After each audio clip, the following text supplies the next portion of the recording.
Holy crap, this anime might be slightly on the gruesome side, but this episode proved that even though the series is rough around the edges, it's still pretty captivating stuff. So in episode 6 of Chaos Child, we find out that after Senri had visited Takeru's home and scared his sister, Senri is now found burned and choked with a construction rod inside her apartment. Now, my heart did sink slightly as the previous episode did set up Senri as an interesting villain, and this anime had seemingly just killed her off, but of course it turns out that Senri is actually someone else, a doppelganger who was killed days earlier. So Senri is still alive, I'm guessing, and that's a good thing for me. I want Senri to be the antagonist of this series. So Hine is now back in control mode after being in destroy mode in the previous episode. Again, she is a really inconsistent character, and she tells Takeru that the detective has found the dead Senri, and Hine exits the case as she now believes that she is safe.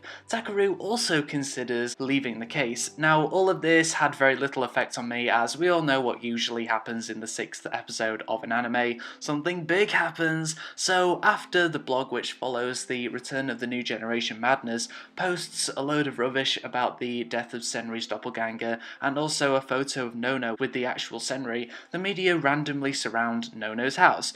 On a side note, I'm guessing the reason this episode was delayed on simulcast is because of all the translating required for the blog post scene. Credit to all those translators for working so hard with all those Japanese symbols flying all over the place. So Takeru gets to the house and comforts Nono, but then he gets a call from the detective confirming that Senri's doppelganger was killed days earlier, and that means the New Generation Madness has not stopped officially, I think. Anyway, somehow Yui ends up going away with Ito, and Ito phones in to reveal that he is randomly killing Yui. Now, before I go ahead, I just want to say that I actually forgot who Yui was before she died, so I didn't really understand why Takeru had that much panic. Now, that is partly my fault for not being very wary of all the characters, but sheesh, this episode could have reminded me who Yui was before killing her off. Her death needed setup, yeah, but the only setup that we got towards that was a scene very early on in this episode where Yui and Nono are lying in bed together,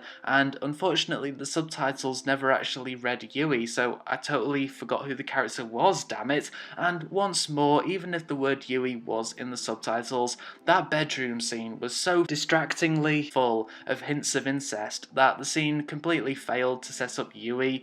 Maybe that was the point, as this episode didn't really want to totally give away that Yui was going to die, but ultimately it was a choppy setup to this episode's climax. Anyway, Takeru races through the streets and finally catches up with Ito, who has chopped Yui up and put her into boxes. It totally reminded me of Seven, and yes, shit totally hits the fan as Ito is clearly possessed, and he says he was the mastermind behind all of the previous murders, and he was just taking revenge on Senri after she suffered previously. Nono somehow magically appears and helps Takeru take Ito down. Nono also extinguishes Ito's claims that he loved Senri and concludes that Ito is being controlled. Then Ito randomly dies horribly, and Nono and Takeru mourn Yui's death. Oh man, that scene was crazy, and it actually really helped that the music had like a mixture of emotional strings and drums to make you really realise that the shit was hitting the fan. So yeah, even though this episode was full of characters somehow magically appearing and disappearing all the time, which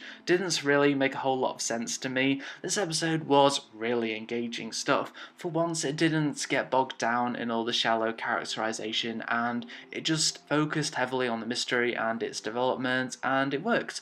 Plus, the confrontation between Ito and Takeru and Nono was gripping, as Ito went from being a totally useless character to a shocking character all in one go. Now let's see if Takeru and Nono will become badass investigators now that this case has become super personal.